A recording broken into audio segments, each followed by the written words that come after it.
Bien, de antemano presentándole disculpas, doctora Chaparro, y a los estudiantes. Tuvimos alguna dificultad técnica y necesitamos terminar la presentación. Esta es la segunda parte que hace referencia a algunas precauciones con los líquidos de precaución universal. Entonces, doctora Chaparro, de antemano pedimos disculpas por esta interrupción y sigue usted al comando de la presentación. Bueno, profesor Rodríguez, este tema sobre precauciones universales emitido por la Organización Mundial de la Salud básicamente tiene como objetivo prevenir la transmisión de virus de VIH, de hepatitis B y otros microorganismos transmitidos por sangre. Entonces, pues básicamente, primero que todo tenemos que saber que los líquidos de precaución universal son la sangre, el semen, la secreción vaginal, la leche materna y los líquidos de diferentes cavidades, tales como el cefalorraquídeo, el amniótico, el peritoneal y cualquier fluido que se haya contaminado con sangre. Entonces, ¿cuáles son las cuatro directrices de la OMS como precauciones universales para estos líquidos? Primero que todo, evitar el contacto de la piel o mucosas con sangre y los líquidos de precaución universal. ¿Cómo se hace? Pues usando elementos de protección personal. Entonces, se debe usar batas, guantes, máscaras, lentes, todo lo que sea necesario para evitar el contacto de mucosas y piel con estos líquidos. Lo segundo es el lavado de manos antes y después de empezar labores, después de manipular objetos contaminados y antes y después del uso de los guantes.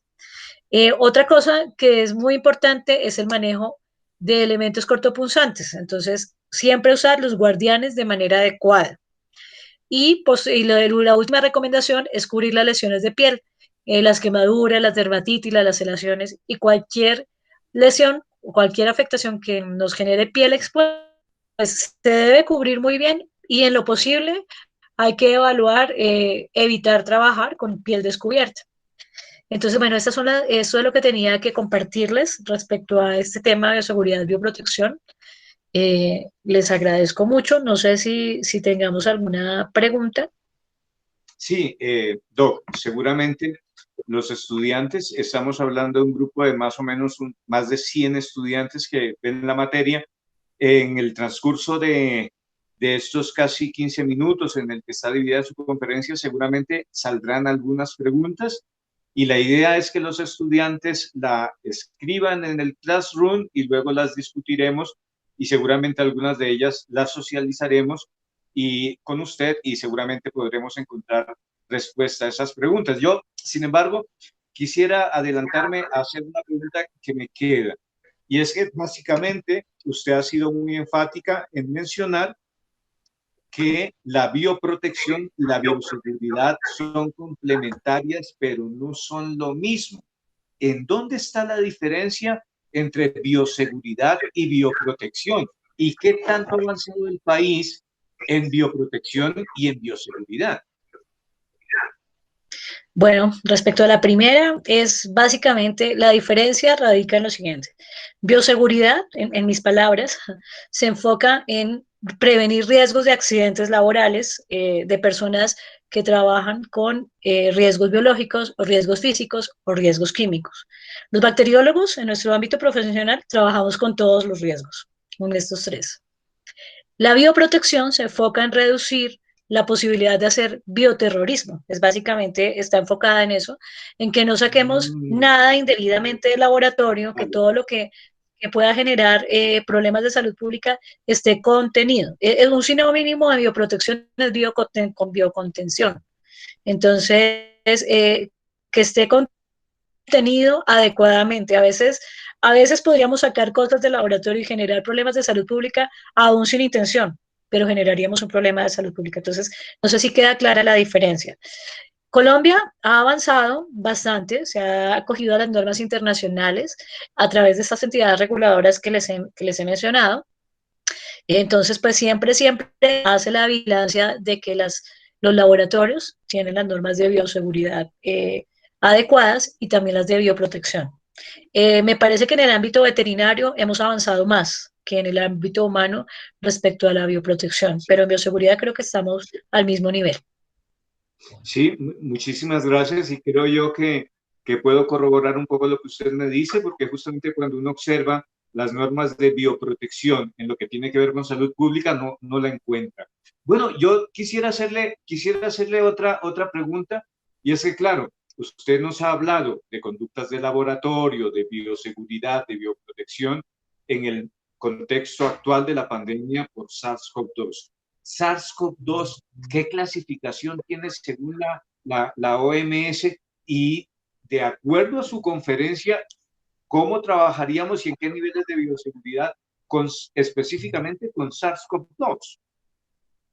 Bueno, pues este virus está clasificado en el nivel 4, en el grupo 4. No sé si le comparto de nuevo la presentación.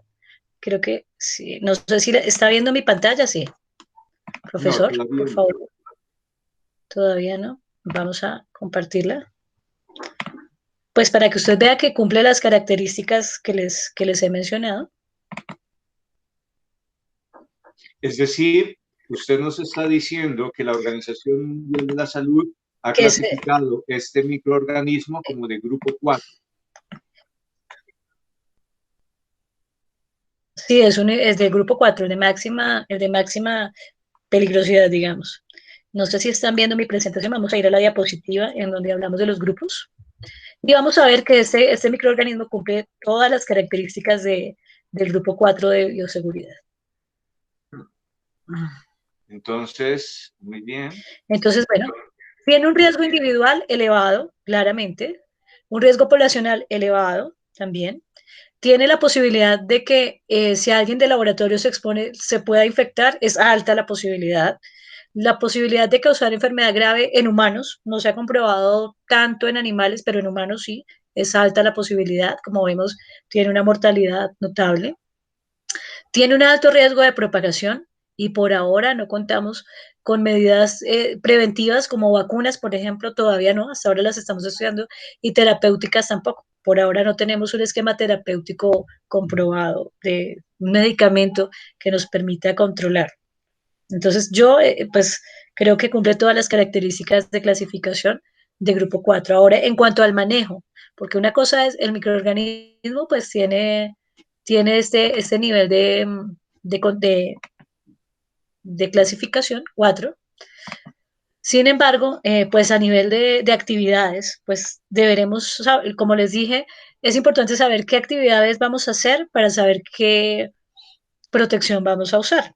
Entonces, por ejemplo, para la toma de muestras y para por ejemplo, en las pruebas de PCR para la extracción del material genético, pues podemos usar nivel 2.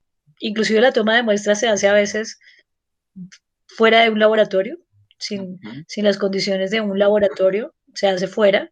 Obviamente se tiene que usar el material de protección personal, pero ya no requeriría la toma de muestras. Máximo sería manipulación en laboratorio cuando tengo que producir vacunas o hacer los análisis de los virus, la manipulación específica en cultivos celulares, por ejemplo, tendríamos que pensar en un nivel 3 o 4 de contención. Definitivamente sería contención. Muchas gracias. Doc, yo para terminar, quisiera hacerle una pregunta. Digamos, todas las conductas de laboratorio deberían llevar al profesional de bacteriología de información, pues modificar algunas que evidentemente podrían poner en riesgo no solamente su propia seguridad, sino la seguridad de quienes hacen parte de un laboratorio.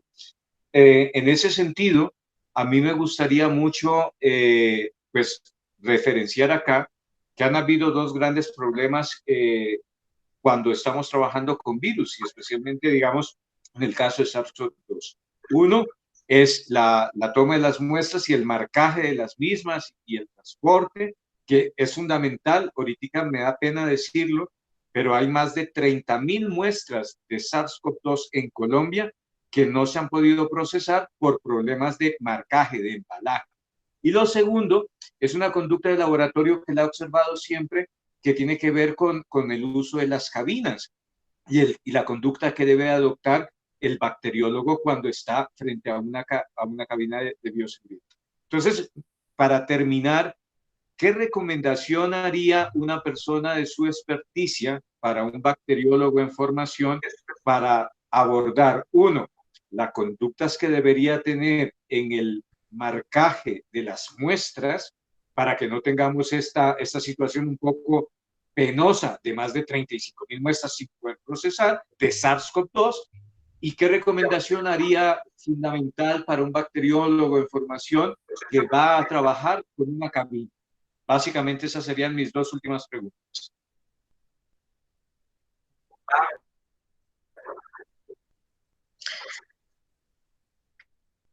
Ok. Bueno, en primer lugar, el marcaje de las muestras, la trazabilidad de una muestra, desde la toma, el marcaje correcto y el ingreso correcto, que me permita trazar una historia dentro del laboratorio que diga, bueno, se procesó en tal día, en tal hora, con tantos reactivos, tal marca, tal lote reactivo, el resultado salió así, lo verificó tal persona. Eso se llama trazabilidad y es una obligación legal, en muchos casos, de un bacteriólogo. Nosotros somos custodios legales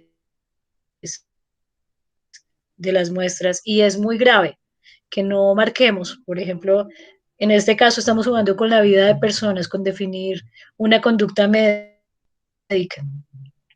Y si cometemos errores, es grave, es muy grave. Entonces, pues la invitación para un bacteriólogo en formación es que sea un marcador compulsivo, que en la ciencia, en las evidencias científicas. Y Muy por bien. otro lado, respecto al uso de las cabinas, pues que tiene que tener en cuenta, primero que todo, tiene que tener una cabina que garantice que funciona bien. Quiere decir que la tenga perfectamente con mantenimiento preventivo vigente, con las calificaciones operacionales vigentes, que garantice que esa cabina efectivamente va a funcionar como una barrera secundaria de protección, tanto para quien maneja la cabina como para las muestras, porque es bidireccional la protección de una cabina. Y por otro lado, pues tener en cuenta el uso de los elementos de protección personal, la cantidad de personas, la cantidad de material, la organización de material dentro de la cabina también tiene que tener claridad, evitar las contaminaciones cruzadas. Y tener claro que estar trabajando dentro de una cabina no le va a garantizar no infectarse. Obviamente tiene que seguir todas las conductas cuidadosas de protección. Tiene que estar muy bien enterado de los procedimientos que va a realizar adentro. Tiene que haberlos leído, comprendido para poder realizarlos. Creo que serían mis recomendaciones. Pues, doctora Chaparro, agradecemos en nombre de la universidad, de los estudiantes del componente de laboratorio de virología de la Universidad Colegio Mayor de Cundinamarca de Bogotá, Colombia, y en nombre propio, su gentil presencia en el día de hoy. Seguramente será un aporte que generará una amplia discusión en el grupo de estudiantes y seguramente incidirá de manera positiva en el proceso de formación de ellos. En ese sentido también queremos una vez más reiterarle nuestro agradecimiento y su buena voluntad por ofrecernos esta charla.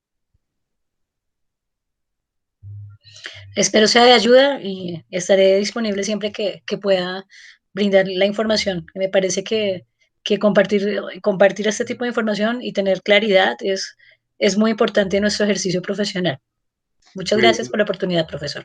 pues a usted muchísimas gracias, doctora Chaparro, y seguramente en futuras oportunidades seguramente estaremos tratando de ubicarla para responder a algunas otras inquietudes que tengamos en el campo del laboratorio y el manejo de los virus. A usted, muy buen día, muchas bendiciones y muchas gracias.